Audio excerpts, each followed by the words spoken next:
The more that we can expose ourselves and push that pain threshold, the more that we realize we're actually resilient, that we're actually courageous, that by being able to take our stories and write them out and read them out, we're braver than a majority of the individuals on planet Earth. We're confronting our own dragons.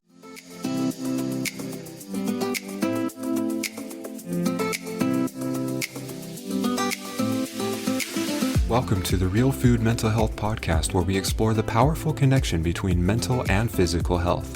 My name is Cody Cox, a holistic nutritional psychotherapist, and I'm here to guide you on a journey to true wellness, mind, body, and spirit. If you're tired of quick fixes and want real solutions that address the root cause, you're in the right place. Let's get started on your path to lasting wellness. Kyle, welcome to the Real Food Mental Health Podcast. Will you take a moment to introduce yourself? Absolutely, sir. My name is Kyle Smith. I'm a clarity consultant, and I'm the developer of a practice called NLSE, neurolinguistic somatic experience.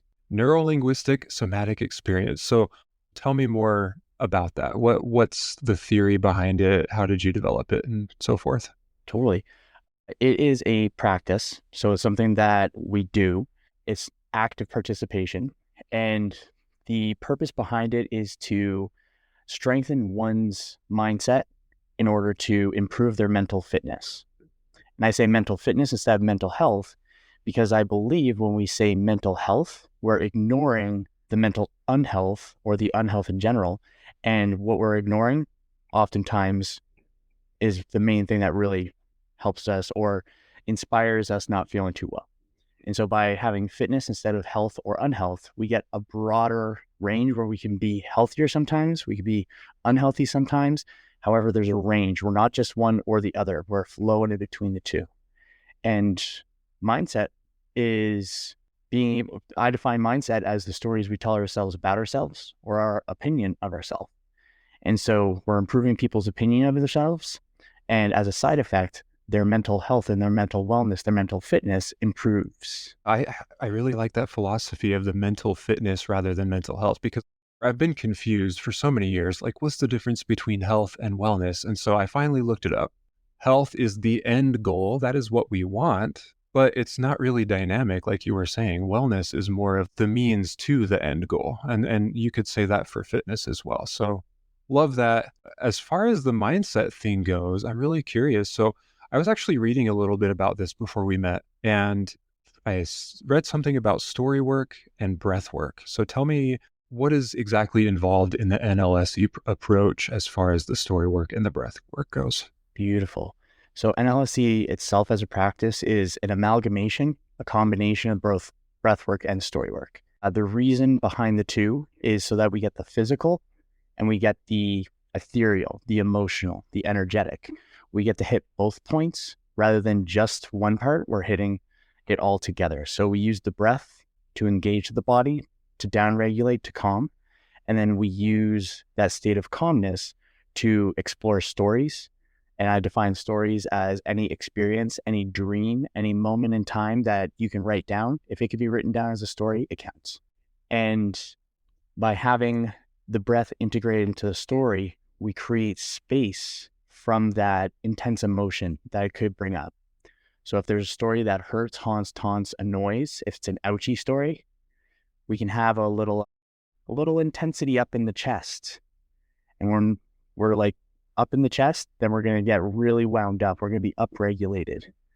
So when we are able to take the story from the head to either a piece of paper or a document, we're creating distance and we're creating a finite story in the mind. If it's stuck in the mind, if it stays in the mind, it's infinite.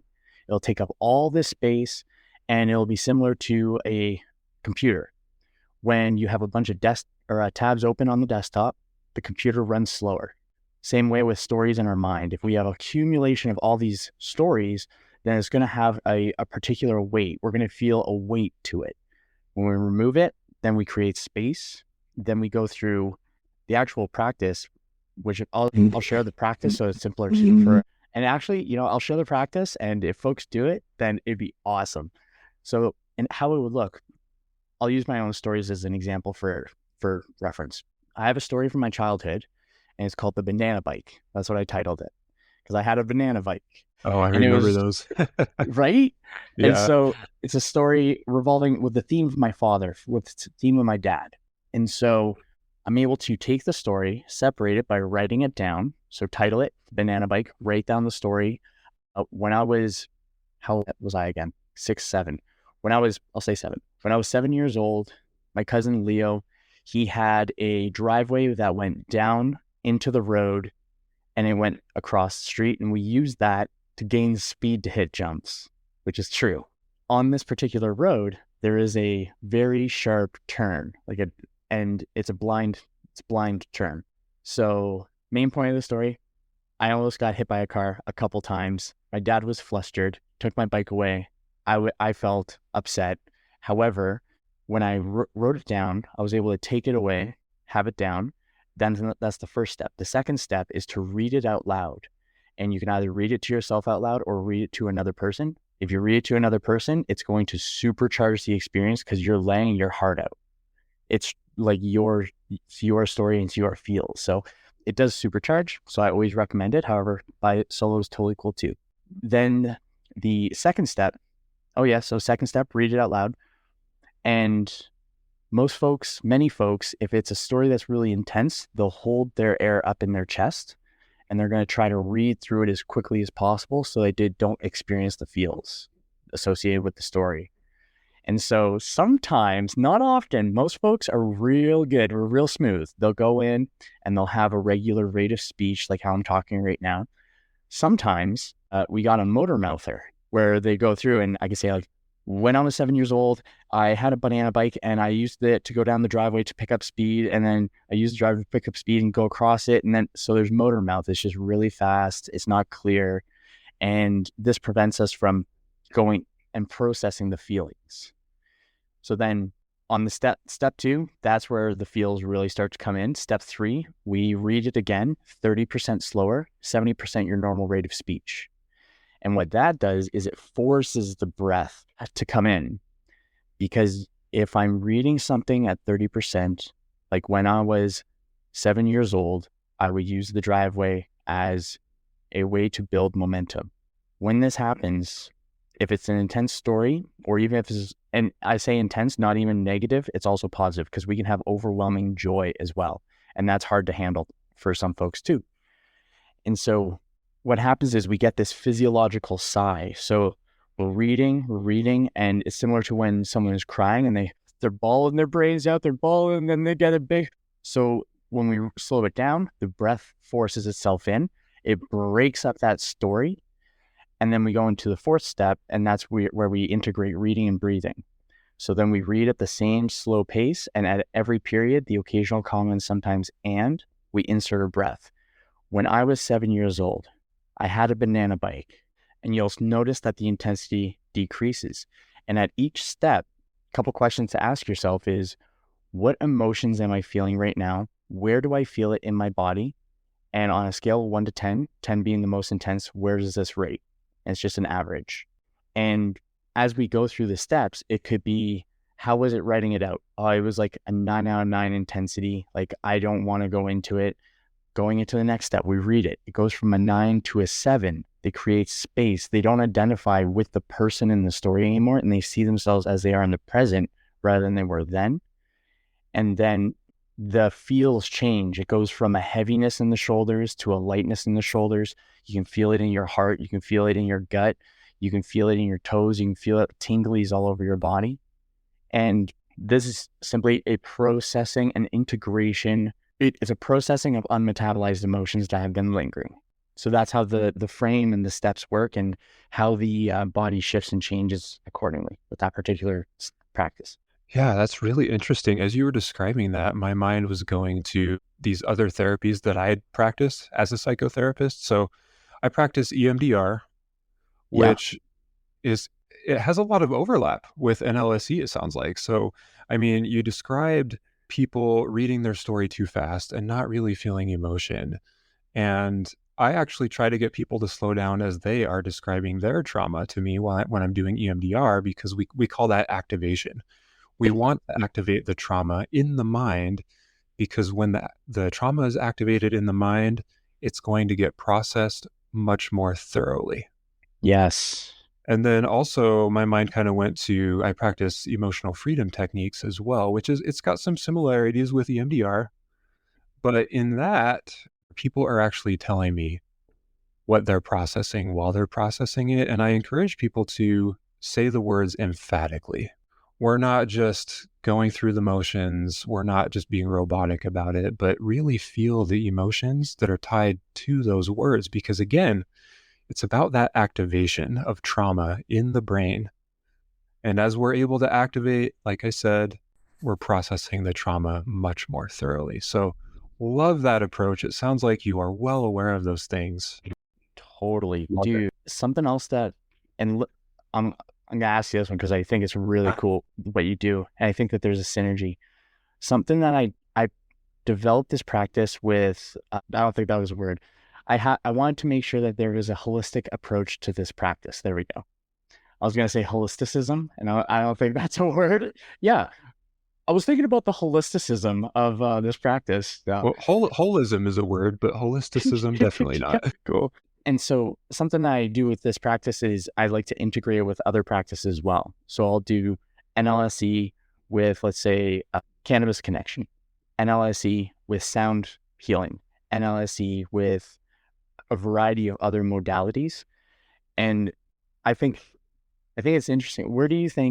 Do you think that what I do and you do overlap in the way where it could be integrated as a practice or to supercharge each other? Because I don't think that there's a this or that, because I do believe that many of us are wanting the same outcome where it's abundance, it's feeling bloody good about ourselves, it's enjoying our life, it's being able to do the things that we want to do and pursue the desires that we have. And so with that, there's all these variety of modalities, and it's picking which ones work for the person to get to the same outcome. And I think finding the ones that can connect, interconnect, and supercharge each other. If you're a fan of Transformers, think of like combiners and Transformers. Same idea where it just supercharges the whole practice. Yeah, so I've been following doctors Christopher Palmer and Georgia Ede. These are psychiatrists. Chris Palmer, I believe, is at Harvard University. Georgia Ede, I'm not sure exactly where she practices. She might be tied to Harvard too. But they're all about metabolic health of the brain, which essentially, like, their argument is mental illness is a metabolic disorder of the brain. And there are so many modalities that we could use that all contribute to metabolic health. And so my specialty is it's holistic nutrition for mental health. And obviously I do those other things that I mentioned before as well, the EMDR, the EFT, I do mindfulness stuff, some cognitive behavioral therapy type stuff, but it's all about metabolic health. And so as we do these conventional therapies, the cognitive stuff, the story work that you were describing, the breath work, the EMDR, all of that contributes to metabolic health. And so to answer your question, I do think there's a way that we could combine these things to supercharge the benefits. Cool. How do we do it? I don't know, because Yeah. I do think everybody is individual. We've got bio-individual needs, we've got psycho-individual needs, but really what it all comes down to is self-care. How are you caring for yourself? Are you eating well? Are you exercising? Are you sleeping well? Are you managing your mindset well? And I think that's really your area of expertise. I want to go into that in a minute on mindset, but it all comes down to self-care. I like that. On that note as well, I think I'm going to toss it this way and see what you think of it. I like to remove the self component from it. So self-respect, when it could be respect. I do think that we will treat the world as we treat ourselves. So if we simply have care, then both us as an individual internally, as well as the people around us and the environment around us, is also going to benefit from that. Because that care from the inside out is going to perpetuate, it's going to reverberate. Yeah. And it does seem like it does seem like it has to start from the inside and go out, because I have noticed with many of my patients, they struggle to love themselves. Yeah. And By doing so, they have a really hard time sharing love with others. So it does start with, in mindfulness, we call it a loving kindness practice, where we're turning more inward, we're being mindful with ourselves, with our emotions, so that we can then turn and project that love toward others. Totally. Absolutely. So as far as the mindset stuff goes, so I know that with the NLSE approach, it's all about mindset. It's all about overcoming victim mentality, right? Absolutely. So clinically, we would call that top-down processing. Yeah. Huh. Yeah. And yeah, and I thought it was important to say that because there are so many other therapists out there, even in my own community, who just automatically jump to the conclusion that top-down processing is inferior to bottom-up processing. But for me, I would argue it's not inferior because mindfulness is top-down processing, cognitive behavior therapy is top-down processing. Then we've got more bottom-up processing like EMDR, which is more trauma-focused. To me, they're all valuable approaches, but they're just different. And so you can't say if one is superior or inferior. But as far as the mindset goes, some people have a really hard time changing their mindset. If they've got complex trauma, it's just really deeply ingrained in their minds. They know they need to change their mindset, but they have such a hard time doing it. So how would you approach that situation? Well, if it was someone within the context that you gave, where it was someone who experienced something or a trauma, the phases that I break things down is the first one: we get unstuck. We declutter the mind so we make room to throw the party. So it is a removal or a integration of those stories, because a trauma can happen in the moment. And then if there's nothing in our surrounding environment, then we are creating our own inner turmoil. And so I love what you said about top down, because with the story work and the breath work, we're integrating the very first skill that we adopt when we're born, the breath. And then we're going with the second skill closely after, is the words. And so with the decluttering process, it's decreasing that intensity so that people can see and not experience themselves in that moment. And then what we go from there, when the individual's like, I am feeling better, because they notice the changes. And so when they start recognizing, they start thinking about their thinking, because that's the key to mindset, is thinking about our thinking. Oftentimes we're thinking about other people's thinking. They're either consciously or unconsciously adopted stories. And so by declaring the stories, we get to remove the stories that are other people's stories. If they don't resonate, if they resonate, we can keep them or reject them. And then from that point, when someone is feeling a lot more relaxed, it's going into celebrating the wins, celebrating progress, celebrating themselves. So we go from decreasing the intensity to moving into increasing the meaning. And it's the same 4-step process for either the ouchie stories or the celebration stories. And so when we create that meaning, when we create that awesome sensation where we're being the person that we say we are, then our mindset is going to elevate. Our mindset, how we think about ourselves, or the stories we tell ourselves about ourselves. I suck goes from I'm awesome. And by being able to write things out and put them somewhere else, it's a collection of data and information. So we get to look at the evidence, the undeniable facts that they are qualified to do what they want to do, that they do not have to be anchored by the past that is no longer present. And when that happens, then folks just naturally begin to feel better about their mindset. I think that the difficulty is when someone is resistant to alleviating themselves of their trauma. The more that we can expose ourselves and push that benefit threshold in some way, the more that we realize that we're actually resilient, the desire that we're actually courageous. And I'll from this practice is what I found, being able to take our stories and write them out and read them out. One is we're braver than a majority of the desire to make changes, and openness confronting our own dragons, and a willingness to test their pain.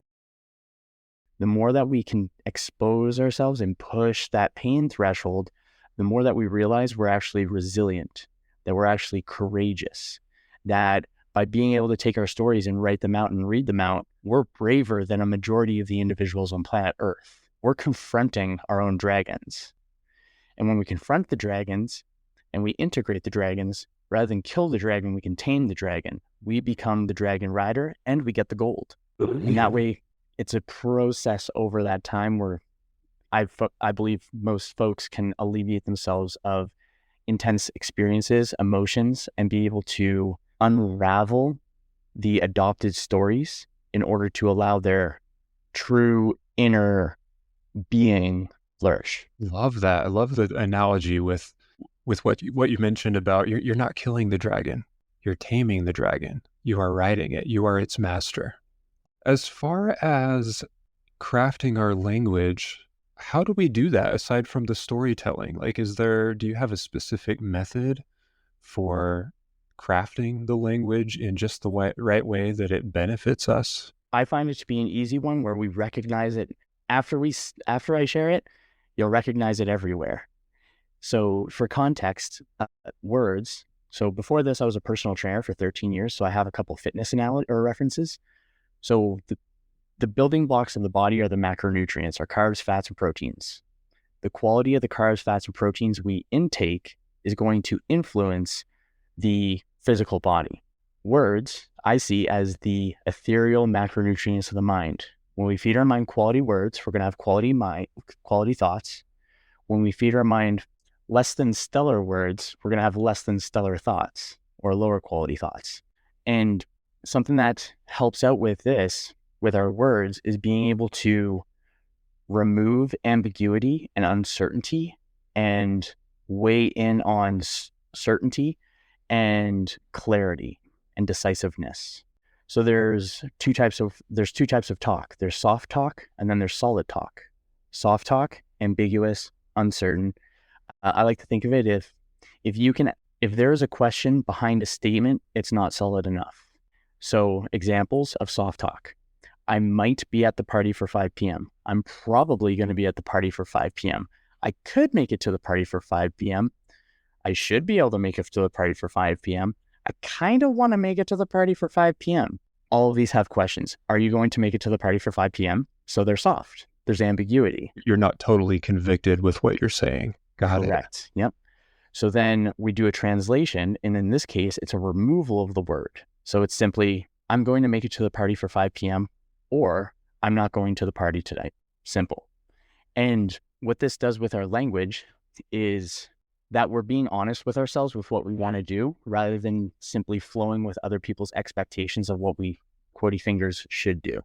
And when we speak with solidity, what happens is we're microdosing decision making. And we're showing ourselves with the small decisions that we can make it. I'm not going to the party. I'm going to the party for 5 p.m. All kids. At least there's a decision, and our mind's going to register that and be aware of that. And it's going to, because decisions are skills.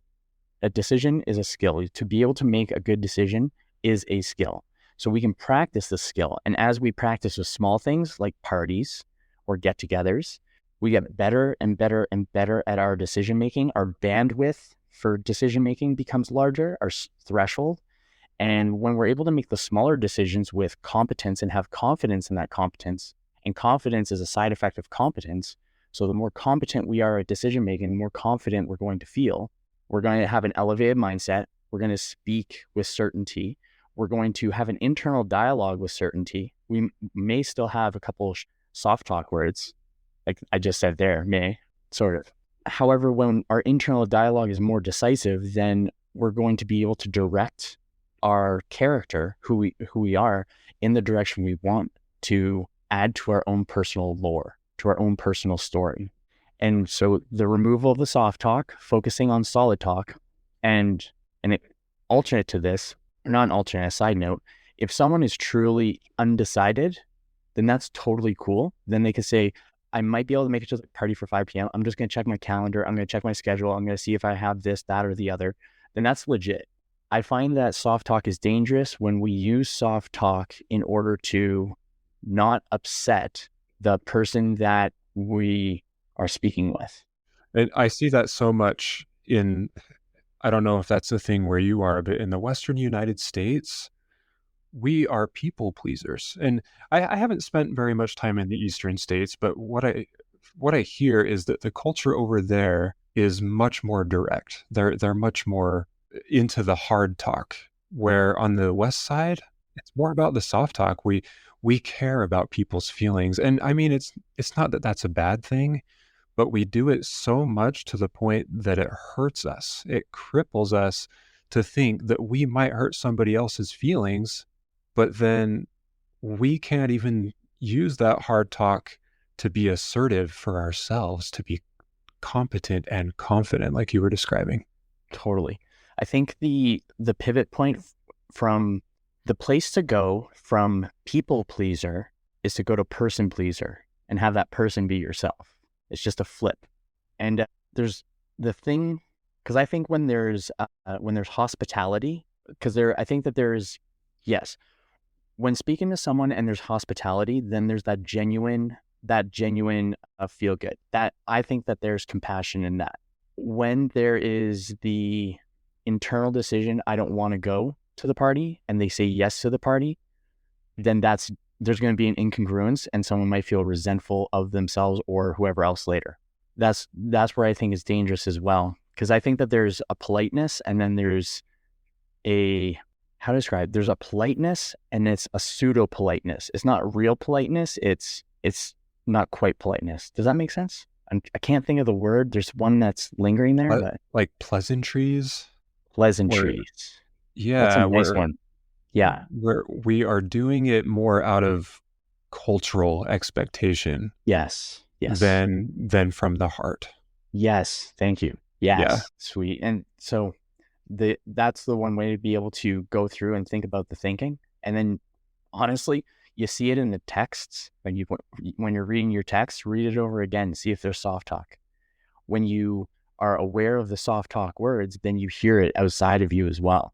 And it's pretty interesting. That is interesting. And I can see that once a person is able to do that and they notice that they're feeling better, that is motivating to keep going. And I've seen the same thing with nutrition where it's like, okay, now I want you to focus on whole foods and just do that one thing. I'm not going to tell you what foods to eat. But once they start doing that and they feel better, they want more. Yes.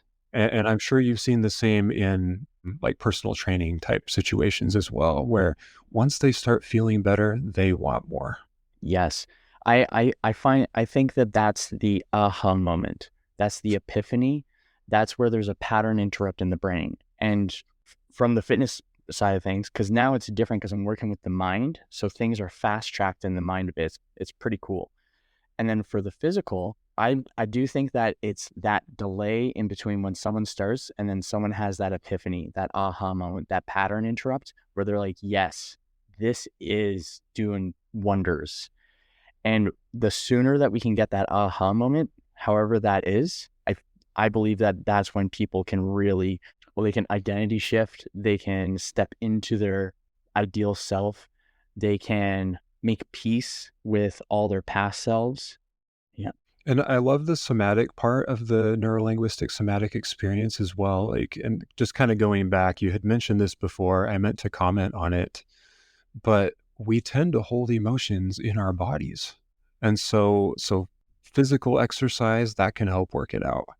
Something like EMDR, yes, you're sitting on a couch and you are processing that way, but that's helping to work it out too, because we do pay attention to the physical symptoms that a person is having during that processing. So, as far as the NLSE approach goes, do you have any other things that might address the physical symptoms? For the physical symptoms, they would be, well, with the practice itself, the physical symptoms are a side effect of the emotional irregulation or the emotional block. Yeah. And so with the practice that I have, it focuses on the mind and the nervous system itself. And in the nervous system, that's where we can have those blockages. And so if we're thinking like energy system modalities, that's like the chakras. So when I'm doing work with folks and someone's saying, oh, it's my heart, oh, it's my solar plexus, I can see where the trajectory of the story is going. And those indicators, by going into the breath and practicing the breath work, because the way I break it down is that we start with the breath work and then we go into the story work. And the breath work is to down regulate, calm the body, and bring the person to the present moment. And when that is solid, where people are in a Goldilocks zone, where they're not too high, they're not too low, they're just right, then we can go into the stories with a level playing field. And then the stories are not as intense after we do the breath work because we primed our bodies to go into it. We set the intention prior to the breath work. What is it that we're exploring? What is my intention behind this practice? What am I opening myself up to? What stories am I exploring today? Then we have the breath work, we have the physical, it down regulates, and that one's fun. We get high off our own supply of oxygen for all the folks out there. So when we're getting high off our own supply of oxygen, we're oxygenating our body. We're going to feel tingliness. We're going to feel euphoria. We're going to feel a sense of calm. So then we're primed to go into whatever story it is. So then when we go into the story, and as people are reading, people are still sitting in stillness and they're feeling all these emotions move around. And as we go through those steps and through those phases, and you can correct me on this one. One thing I read when it came to exposure therapy, was 3 points of exposure therapy, and then the person feels a lot better or alleviated from that. Is that accurate? I actually don't have training in exposure therapy. I'm mildly familiar with it enough that I sort of use it. So like I mentioned emotional freedom techniques earlier, that actually draws from exposure therapy. And so the general idea of exposure therapy, though, is that you are exposing yourself to whatever disturbance you're feeling. So it might be a situation, a person. Hopefully, it's still a safe situation, though. But you're exposing yourself to that disturbance and practicing various techniques to help regulate the mind, down regulate the mind. So your mind associates that trauma with a sense of peace. Okay, cool. So with the 4-step part, so goes breath work, down regulate, calm down. Then we go into a 4-step, and each of those points is a point of exposure therapy it's a point of exposure, not therapy, exposure, where the people get to feel the change of the emotion of that story real time. So that's how the practice collectively goes into the nervous system and into the mind to push things out. And I have another fun little idea of a visual of how to explain this. If there is a river, so the river is the flow of energy, that's our emotion. There's logs. Each of those logs represents a story or an idea. An idea is a story. I can come up with this. I can build this chair. That's a story. Those logs flow down the river and they meet the lumberjacks. The lumberjacks take the log out. They take it to the processing plant. They turn that log into wood. And on the other end, they turn that into a chair. They turn it into a table. They turn it into a rocking horse. They turn it into whatever the mind can come up with. Over time, let's say for this example, lumberjacks come in, they notice that the water is decreasing a little bit. And they're like, oh, that's weird. There's still logs coming though. So let's take those logs and let's process them. Let's just do them. Next day they come in. There's a couple less logs today and the water is actually lower. Whatever, just keep on processing the logs that we got. And then they come in another day. There's no more river. It's just dry. There's logs that are kind of there. And some folks will say, well, I guess someone turned off the tap. Let's just go to the bar. While others can think, oh, shoot, we're going to go upstream and figure out where this blockage is, where this dam is. So you go upstream and then you start with the first dam. And there's oftentimes one story or one theme per person that you can see run through their life. And so you go to the source of that, where they felt that emotion for the first time. So, I have a fear of rejection. When was the first time that you ever experienced rejection? And then we can write a story about that. And when we remove that log, then the rest can flow. Then we have more water flowing. We have more stories flowing. We have more inspiration flowing. The mill at the end of the river is flourishing. Now we can go even further back. Let's go find the biggest dam that we can find. And that way we can unlatch it. And then the water can just go and knock out all those other stories without us having to visit them. So through that process, it's breaking down the dams, breaking down the stories, allowing energy to flow through. And when that energy flows, then we have inspiration, encouragement, and we're able to recognize ourselves in a preferred light because we can choose which light we see ourselves in. And it's going to be backed up by the evidence that we've acquired that say we are who we say we are. Yeah, and I like the metaphor of the logs. That makes me think of the book. Have you ever read it? It's called Who Moved My Cheese? No. It's it's kind of older at this point. I think it came out in the 90s and it's more of a business book, but it basically outlines this story of mice in a maze. And like it's been a few years since I've read it, but essentially there's one mouse that goes through the maze, they find cheese in the maze, and there's this huge pile of cheese. So they keep eating the cheese and then it's gone. And they sit there and they're like, it's gone. When's it going to come back? And then there's another mouse that similarly goes through the maze. They find a pile of cheese. They eat it all.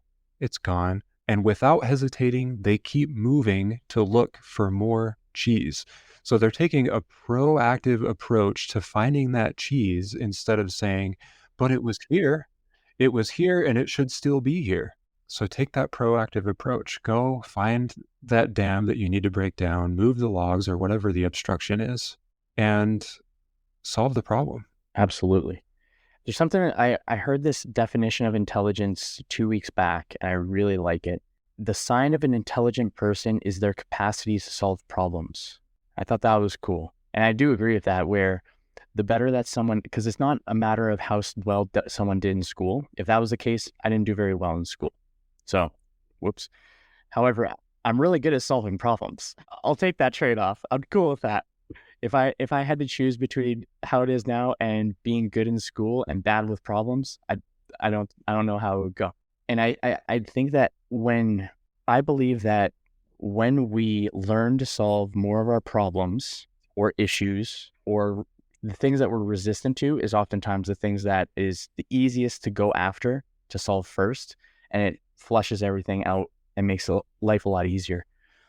And when we have the opportunity to be able to solve our problems, I do believe that our problems eventually become our passions. And so for myself, I developed this as a side effect of me not liking who I was in 2016. And through that duration of time, tried modalities and then found the two that I wanted to share with folks that have helped me the most. And that's a side effect of solving my own problems and being open to receive help and support as well, and being able to, and making the decision to flow with it and to pursue it. If you don't mind sharing, would you be okay with speaking a little bit more to your experience and what led you to developing the neurolinguistic somatic experience approach? Oh, certainly, my friend.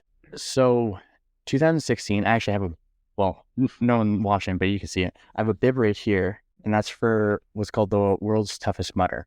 And it's a modality, let me tell you. So it's a 24-hour obstacle race. You do as many rounds as you can in 24 hours. And what led up to this was me realizing and seeing the damage I was doing to myself and others. I was not I didn't like who I was. Honestly, I was like chapped. I was upset. I was disappointed. I did not have a very good mindset for myself. I did not have a good opinion of myself. I did not have good stories of myself. I was still doing stuff. I was still working towards my goals. However, the relationship internally was not helping. And so, like most folks have seen, I made a help me out post, and I was asking for counselors, coaches, therapists, any references that anyone has ever tried that has even sort of done something for them. And I got a whole bunch of really awesome answers, tried out a couple cool things. And my buddy, Sean Karan, who he did a Tough Mudder with me before, and I got him into, actually, I'm not gonna say I got him into, it inspired him to go into endurance running. And he's not built like a runner fella. He's like 6'1", 6'2", and he's like in his 200s, and he's got like freaking quads like this big, like thick. So he doesn't look like a runner, but he's crushing it. Anyways, so he He was trying 6 months prior to me making that post. He's like, come on, man. I did the World Stuff Inspired last time. It was so much fun. I want you to come. I want you to come. And I'm like, no, no, no, I don't want to. I'm not feeling it. No. So this is at the same time that I was feeling not too good about myself. And then I made that post. Immediately, he sent me a Facebook message and he's like, hey, World Stuff is butter. Hey. And I said, okay, fine. Because at that point, I just didn't like where I was. So I was willing to do anything to get out of that.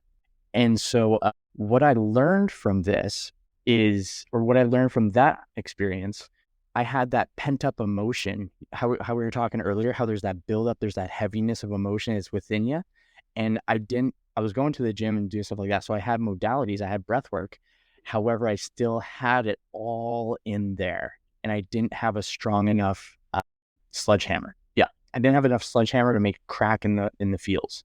So what I learned from this 24-hour race is break down the body to build up the mind. And it was a way to alleviate, because I was walking. It was in Las Vegas. I was out in the desert by myself most of the time. And I had no one but my thoughts.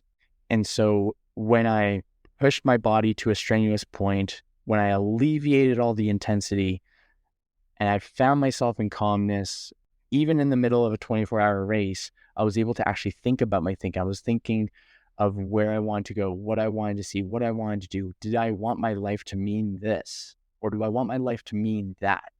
And from there, went into or continued on with my personal training career. That was solid, grateful for every moment of it. And then started doing breathwork sessions. That was pretty cool. I was recognizing the way folks were working with that. And then when I was hosting a podcast, I had a buddy of mine, Ryan Sprague, on, and I saw him on the Aubrey Marcus podcast, wanted him on. And then we were having a conversation. I asked him if he knew of any guests that would be interested in coming on. And he introduced me to Kimberly Kesting and Mark England. And Mark England is the founder of the Storywork method, the See and Lifted method, ENLIFTED, and had them on. And before this, I was already exploring the importance of words and communication, because during this time I found there was a client that I had that we had a disconnect when it came to expectations of communication. When we would talk, we were solid, receptive. It was back and forth, like solid dialogue. And then we had a falling out, not really a falling out. We just decided to part ways because we just weren't vibing. We're solid coach and client. We just weren't the solid coach and client at that time. And so then I had a client after that, and I was questioning my practice. It's like, okay, well, is it something to do with what I not offered him? Is there any issue with the targets? Is there any issue with the macronutrients? Is there any issue with the system? Am I off somewhere? And I had a follow-up client, almost side by side, the exact same person. And that person absolutely crushed it. And I thought, okay, so it's not the practice, so it's me. So where did I not communicate properly? Where did I not relate things accurately? Those kind of questions. And so that's when I dove into communication and started to explore how the words impact us. And then when I was introduced to Mark, basically found that program and then went through that, and it was pretty solid. And after that, combined story work and breath work, and been awesome. Yeah, I found that when we get so passionate about things like this, it's coming out of personal experience. So thank you for sharing your experience with that. And I would definitely say that's true for therapists as well. So like if anybody wants to be a therapist, usually it's because they have personal experience with mental illness, or a loved one has or had mental illness and they want to make a difference. So that's kind of how I came into it. And then the nutrition piece is it's something that I noticed for myself. I felt better as I was eating better. And so yeah, I mean, they don't teach you that. Like you take health classes in school. They talk a little bit about eating quote unquote healthy, right? But they don't really teach you that what you eat actually affects how you feel, not just physically, but mentally too. And when I started to notice that, I was like, I want to help people with that. And so Beautiful. it's amazing how we get so passionate about these things that they grow from that personal experience that we have. And I would say not just personal experience, but personal struggle. Yeah. Like it's something that really put us out of our comfort zone. We thought we were at the end of our lives, or something that just seemed so incredibly heavy, and we found a way out of it, and suddenly we were inspired to share that with others. Yeah, man. I think that there's magic to that. I truly believe there's magic to that because as you were saying it, like it, it's neat. When you were saying it, I was envisioning just the expanse of my growth and how it's molded and shifted, and now I get to serve from that previous place of pain. And I think that that's a beautiful place to be able to say to, not even say to folks that resonate, to show folks that resonate that there's that alternate option. There is a pivot point. There is an opportunity to be able to go into an alternate place, into a different state where you feel real good, where you're feeling awesome. And I know where you are. I know it sounds crazy, but I know how it feels to be on the other side. Yeah, I was taught in graduate school about a phenomenon called the wounded healer, where essentially it's like I was saying, most therapists become therapists out of personal experience, either from being mentally ill themselves or from a loved one. But the wounded healer effect implies that the person who's helping you isn't 100% healthy themselves either. And that's something that we have to recognize and honor because no, nobody's ever perfectly healthy. But the fact that they are farther down the path than you and they've experienced something similar to you makes them not just your clinician, your doctor, your therapist, but your mentor, someone who can show you the path. Yeah, man. This is such a good vibe conversation, man. I'm just having so good. Something thought popped up with that too, where I I think I think that there is the other aspect with what you said as well, where I believe that folks, it's a consistent growth. So I don't think that there's a self improvement. I think there's a self betterment. So when I word things, it's towards not the state of lack, where someone could be a wounded healer and then they could just after that be healed. And I believe that just as a part of us being humans, when we're progressing, when we're pursuing that self betterment, then we see that we're actually not suffering from that same point. So I think how would you, or no, because I think someone could see themselves as healed. And I believe that someone can see themselves as healed and get better. I I think I know what you're saying. It sounds like if a person thinks of themselves as healed, it's like they've met their goals for health. And so they feel adequately capable of being a mentor, being a therapist, whatever. But they know they can still get better. Is that Yes, kind of yes. along the lines of what you're saying? Okay. It was perfect. Thank you. Yeah. So essentially what it is that they've met their goals or they've met their vision of what it means to be healed, even though they could go further. I have an interesting theory on this. I think that each human, and I've referred to things in a video game format. I gamify things, where if you're the avatar of your video game, I'm the avatar of my video game kind of thing. And I do think that there is similar to video games where there's a main objective to the story. And I'm thinking RPG like Skyrim, if you're familiar with video games. That one I was addicted to hours until my brother deleted it. And then I created a new game and I was like, I don't want to play anymore. So I'm very grateful for him for doing that now. I believe that there is a a main quest where that process it's creating where we go from me to I. Does that make sense? Where we're going from me to I. And I think that when we hit that main objective, that's the main quest. And all the other betterments, all the other healing modalities, they work as side quests to supercharge that main quest. And my theory is that main quest is an elevation of consciousness, of self-awareness, where we can be objectively aware of our subjective existence. And when we have that balance between the internal world and the external world, then we go into the side quests, and it's almost it turns life into an active meditation. So passive meditation, sitting in stillness; active meditation, presently pursuing. Yeah, I do a lot of mindfulness stuff, and I teach people the difference between a formal and an informal practice. And I mean, you're going to get benefits from both. Kind of just depends on what you're doing. And so yeah, that the informal practice would be more of the active thing Sweet. that you were describing. Love it. So we're coming up on the end. I'm going to ask you just one question. If there were one thing you could change about the way people approach health and wellness, what would it be? Oh, you got my thinker thinking, man. Huh, put You you on the got my spot, didn't thinker I? thinking. No, I love it. It's good. There's a couple things that are coming to mind. One thing that popped up was being mindful of, and I'll just go with context as well. Folks not wanting to go to the gym because they don't want to get bulky, or they don't want to look like that person or that person or that person.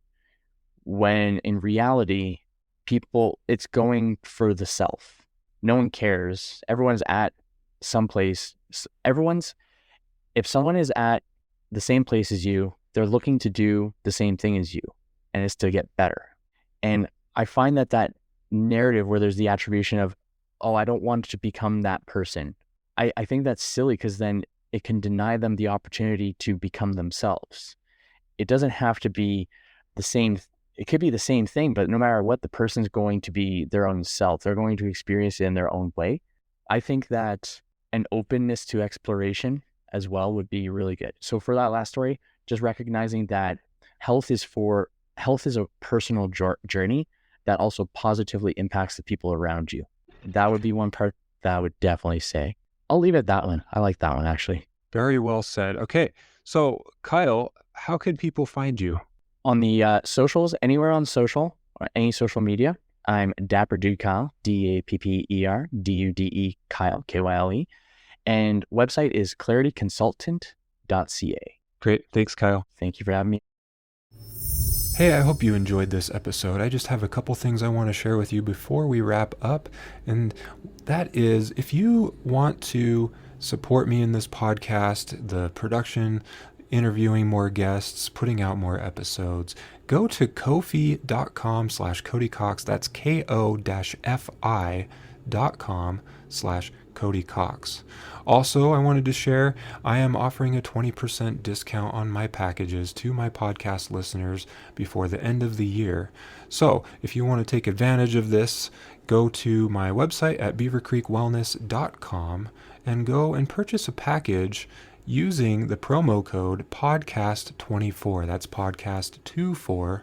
You'll get 20% off your first payment. Now, as a hint, if you want to utilize this 20% off for the entire package, you'll want to pay for the entire package up front. Otherwise, you do have the option of paying monthly, but you'll only get the 20% off for the first month.